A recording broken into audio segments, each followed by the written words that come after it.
তারা বললেন, ওদের রূহ কি আছে ভেতরে? সব ঠোঁটের কাছে এসে গেছে। বলছে মুহাম্মদ সাল্লাল্লাহু আলাইহি ওয়াসাল্লাম, একজন উত্তম ভ্রাতা, একজন উত্তম ভ্রাতুষ্পুত্রের কাছ থেকে যে ধরনের ব্যবহার আশা করা যায়, আমরা সেই ধরনের ব্যবহার আপনার কাছে আশা করি। নবীজি বললেন, কুরাইশের নেতারা শোনো, তোমাদের ব্যাপারে আমি আজ সেই কথাই বলবো যেই কথা বলেছিলেন আমার ভাই ইউসুফ আলাইহিস সালাম মিশরের প্রেসিডেন্ট হিসেবে। তিনি সিংহাসনে বসা, তার সামনে তার ভাইরা যখন তাকে না চিনে তার কাছে যখন এসেছে খাদ্য খাবার নেওয়ার জন্যে, উনি তো ভাইগুলোকে চিনে ফেলেছিলেন। তিনি ওই 11 ভাই যারা তাকে কুয়ায় ফেলেছিল, ওই 11 ভাইয়ের ব্যাপারে আমার ভাই ইউসুফ আলাইহিস সালাম যে কথা বলেছিলেন, তোমাদের ব্যাপারেও আমি আজকে সেই একই কথা বলবো। লা তাসরিবা আলাইকুমুল ইয়াউম, আজ তোমাদের বিরুদ্ধে আমার কোনো অভিযোগ নাই, তোমাদের বিরুদ্ধে আমার কোনো বিদ্বেষ নাই, তোমাদের বিরুদ্ধে আমার কোনো প্রতিহিংসা নাই, সবাইকে মাফ করে দিলাম। আবু সুফিয়ানকে মাফ করে দিলাম, আবু সুফিয়ানের বাড়ি যারা আশ্রয় নেবে তাদেরকেও নিরাপত্তা দিলাম। সুবহানাল্লাহ। রাহমাতুল লিল আলামিন কাকে বলে? নবী করিম সাল্লাল্লাহু আলাইহি ওয়াসাল্লাম অত্যন্ত বিনীতভাবে প্রবেশ করলেন মক্কায়। সাথীদের বললেন, আমার সাথীরা, আমার বিনা অনুমতিতে কোন বৃদ্ধ, কোন নারী, কোন অসুস্থ, কোন শিশু এদেরকে স্পর্শ করবে না, ফলদার বৃক্ষ কর্তন করবে না, আমার বিনা অনুমতিতে কাউকে নির্যাতন করবে না, গ্রেফতার করবে না।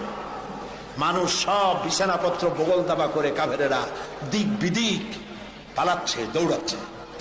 নিজেদের অপরাধ জানা আছে তো সমানে পালাইতেছে। নবী করিম সাল্লাল্লাহু আলাইহি ওয়াসাল্লাম দেখছেন এক বুড়ি 2-3টা বোঝা মাথায় উঠায়, ঘাড়ে উঠায়, পড়ে যায়। নবী করিম সাল্লাল্লাহু আলাইহি ওয়াসাল্লামের রহমতের নবীর দৃষ্টি আকৃষ্ট হলো। উঠ থেকে নেমে এগিয়ে গেলেন বুড়ির কাছে। বুড়ি, যাও কই? বুড়ি বলছেন, তুমি কোত্থেকে আসছো, তুমি জানো না আব্দুল্লাহর পুত্র মুহাম্মদ এসেছে সাল্লাল্লাহু আলাইহি ওয়াসাল্লাম। আজার উপায় নাই, কাফের যেখানে পাবে সেখানে কাঁদবে। আমি আমার নিরাপদ জায়গায় পালাতে চাই। হুজুর বললেন, আমাকে দাও বোঝাগুলি, তোমার একটু আউগিয়ে দিয়েছে। বোঝাগুলি হাতে নিলেন, পথ চললেন। কিছুদিন গিয়ে মহিলা বলল, এটাই আমার নিরাপদ জায়গা, রাখো। রেখে দিলেন। বুড়ি কিছু পয়সা বের করে বলল, নাও কিছু পারিশ্রমিক। হুজুর বললেন, না, আমি কোনো পারিশ্রমিক নেব না। বুড়ির চোখ এত বড় হয়ে গেছে। কাউকে এই দেশে মানুষ মানুষের উপকার করে বিনা পয়সায়? আশ্চর্য। তুমি যে আমার পেছন থেকে মালপত্র নিয়ে কেটে পড়নি, এই তো আমার কপাল। তুমি পয়সা নেবে না, কে তুমি?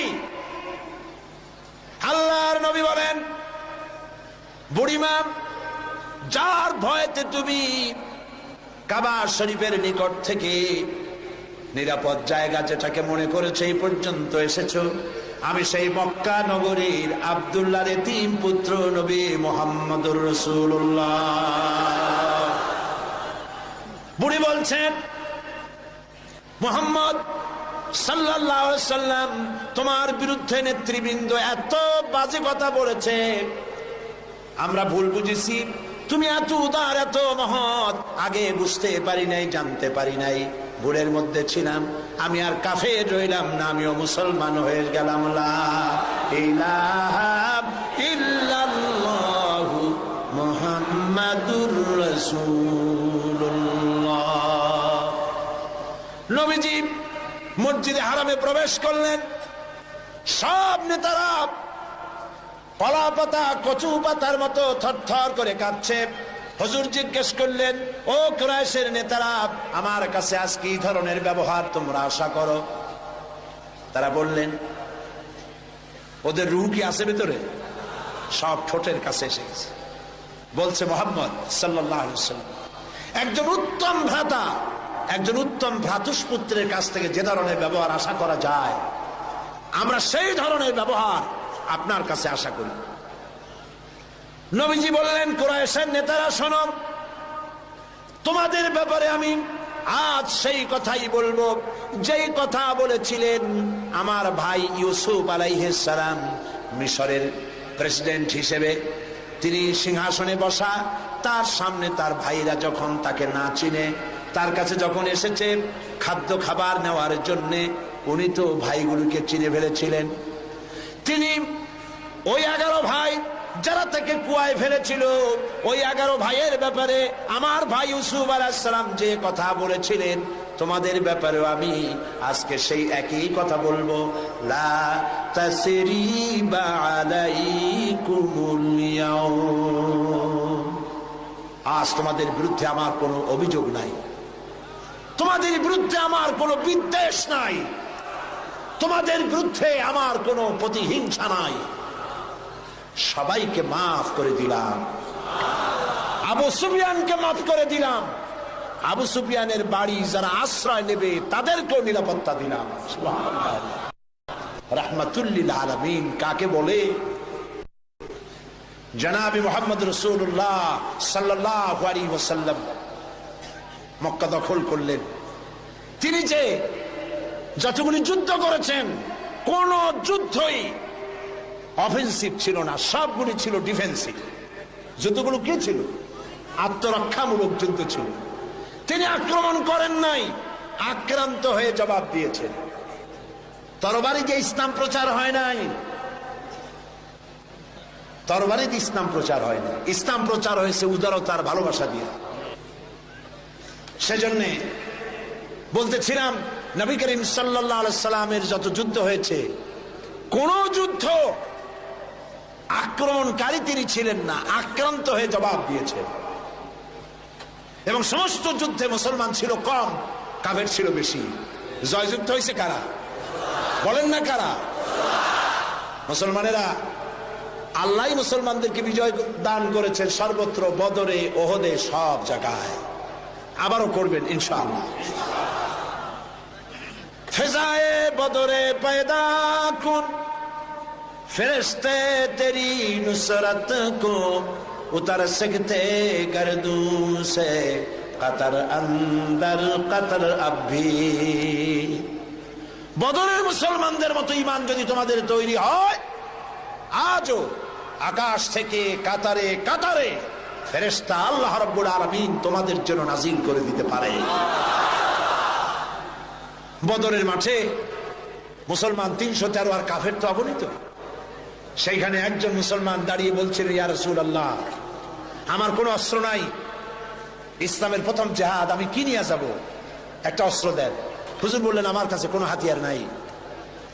সাহাবী বললেন, হুজুর যা পারেন আপনার হাত দিয়া উঠাই আমার হাতে দেন। রাসূলুল্লাহ একটা শুকনা খেজুরের ডাল পাইলেন, শুকনা খেজুরের ডালটা তুলে নিজ হাতে সাহাবীর হাতে দিলেন। সাহাবী বলেন, রাসূলের দেওয়া শুকনা ডাল নিয়ে হাজার কাফেরদের ভিড়ের মধ্যে ঝাঁপিয়ে পড়লাম। রাসূলের দেওয়া শুকনা খেজুরের ডাল দিয়ে যখন আঘাত করলাম, ধারালো তরবারি দিয়ে আঘাত করলে যেমন অবস্থা হয়, শুকনা ডালের আঘাতে কাফেরদের কল্লা কেটে পড়ে গেল মাটির উপরে। কোনো বুঝতে পারে নাই। আল্লামা ইকবাল বলেছেন, দস্ত দস্ত दरिया भी न छोड़े हमने, दस्तो दस्त दरिया भी न छोड़े हमने, बहरे जुल्मत पे दौड़ा दिए घोड़े हमने। প্রান্তত্ব প্রান্তর শ্রাবণের উত্তাল তরঙ্গমালার উপর দিয়ে টাইগ্রিসের বুক ছাপায়া অশ্ববাহিনী সাথে করে নিয়ে আমরা দরিয়া পাড়ি দিয়ে দরিয়ার উপরে আফ্রিকার ভূখণ্ডে গিয়ে ইসলামের পতাকা উড্ডীন করেছি। সেই মুসলমান আমরা। সাদ বিন আবি ওয়াক্কাস রাদিয়াল্লাহু তাআলা ৬০,০০০ সৈন্য নিয়ে পারস্যের বহরাস নগর অবরোধ করে দরিয়া পাড়ি দিয়ে পার যাবে। বললেন সাহাবীরা, সামনে দরিয়া পারাপারের জন্য কোনো ব্যবস্থা নাই, কি করতে চাও? ইসলাম দরিয়ার এপারে থাকবে না ওপারেও নিবা? সাহাবীরা বললেন, আপনি যেভাবে নির্দেশ করবেন সেনাপতি, আমরা তাই করব। তিনি বললেন, প্রস্তুত হও। অশ্ববাহিনী, উষ্ট্রারোহী, তীরন্দাজ, তরবারিওয়ালা, যে যে অবস্থা আছো আমার সাথে দরিয়া ঝাঁপায় পড়ো। অন্ধকার রাত, দরিয়ায় উত্তল ঢেউ চলছে। এই ঢেউয়ের মধ্য দিয়ে অশ্বারোহী, উষ্ট্রারোহী 60,000 সৈন্যের নেতৃত্ব দিচ্ছেন সাদ বিন আবি ওয়াক্কাস। বললেন, পড়ো আমার সাথে, নাস্তাঈনু বিল্লাহি ওয়া নাতাওয়াক্কালু আলাইহি, হাসবুনাল্লাহু নি'মাল ওয়াকিল, নি'মাল মাওলা ওয়া নি'মান নাসীর। ঐতিহাসিকরা লিখছেন 60,000 সৈন্য নিয়ে এই দরিয়া পাড়ি দিয়ে নদীর ওপারে চলে যাওয়ার পর তিনি জিজ্ঞেস করলেন, সবাই তোমরা এসেছো কিনা?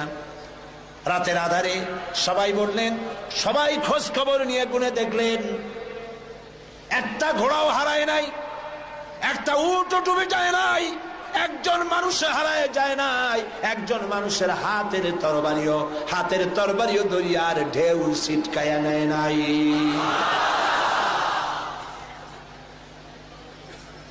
আফ্রিকার গভর্নর বুঝতে পেরেছে মুসলমানরা ঢুকেছে।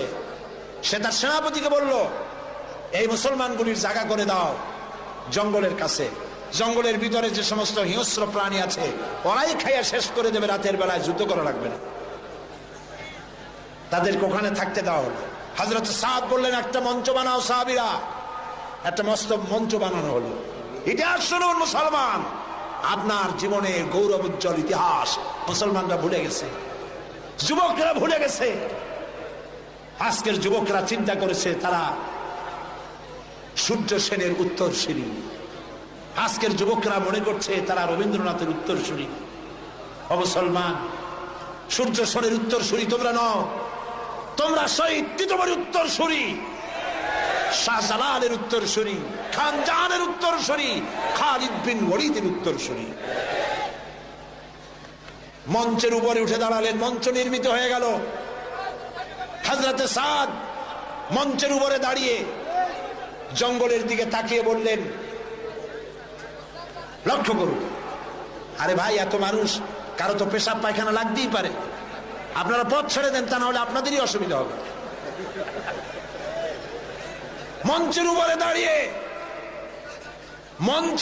দাঁড়িয়ে হযরতে সাদ বললেন, ইয়া আইয়াতুল হাসারাত ওয়াস সিবা, নাহনু আসহাবু রাসূলুল্লাহ সাল্লাল্লাহু আলাইহি ওয়াসাল্লাম, ফারজিউ ফাইন্না নাজিলুন, ফামান ওয়াজাদনা বাদাহু কাতালনাহু। ও জঙ্গলের হিংস্র প্রাণীরা, শুনে রাখো, আমরা আল্লাহর নবী রাসূলুল্লাহর সাহাবী, এই এলাকায় ইসলাম প্রচারের জন্য এই এলাকায় এসেছি, আমরা এখানে রাত কাটাতে চাই।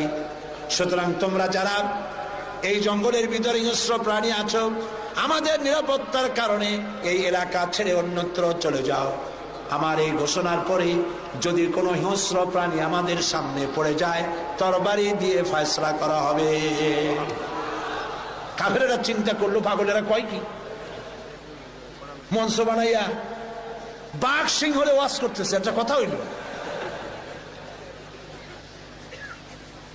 কাফেরেরা দেখলো হযরতে সাদের বক্তৃতার পরে মানুষের চক্ষু বিস্ফারিত করে জঙ্গলের ভিতর থেকে সিংহের লাইনে সিংহ, বাঘের লাইনে বাঘ, সাপের লাইনে সাপ, যার যার আন্ডা বাচ্চা মুখে নিয়ে লাইন করে জায়গা ত্যাগ করে চলে গেল। সেই মুসলমান আমরা, আবার সেই দিন ফিরে আসতে পারে, ফিরে আসবে ইনশাআল্লাহ। বলি ইনশাআল্লাহ।